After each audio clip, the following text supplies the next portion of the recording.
नमस्कार मंडळी, माझ्या किचनमध्ये म्हणजे चैत्राज किचनमध्ये सर्वांचं खूप खूप स्वागत आहे. काल मस्त अशी दोडक्याची भाजी तुम्हाला मी दाखवली, तेव्हा सांगितलं होतं की ही दोडक्याची सालं फेकून न देता त्याची तुम्हाला एक मी चटणी दाखवत आहे.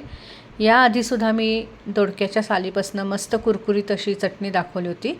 यावेळेला वेगळ्या पद्धतीची चटणी दाखवत आहे.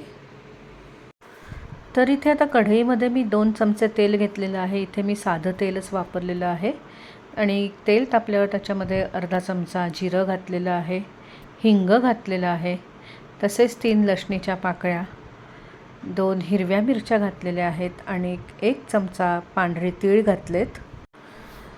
त्यानंतर आता याच्यामध्ये मी ही दोडक्याची सालं घातलेली आहेत. त्यानंतर आता याच्यामध्ये मी थोडी कढीपत्त्याची पानं घातलेली आहेत. कढीपत्त्याच्या पानाने याला एक छान वेगळी टेस्ट येते.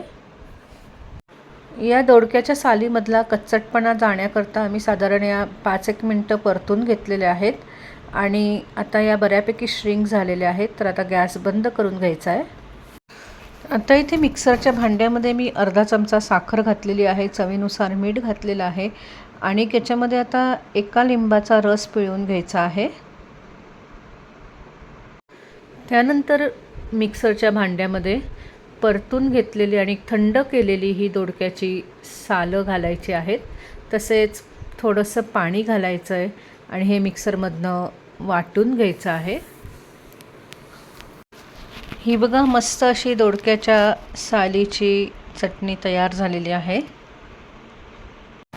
दोडक्याची सालं फेकून न देता त्यापासून मस्त तुम्हाला आंबट गोड तिखट अशी चटणी दाखवलेली आहे.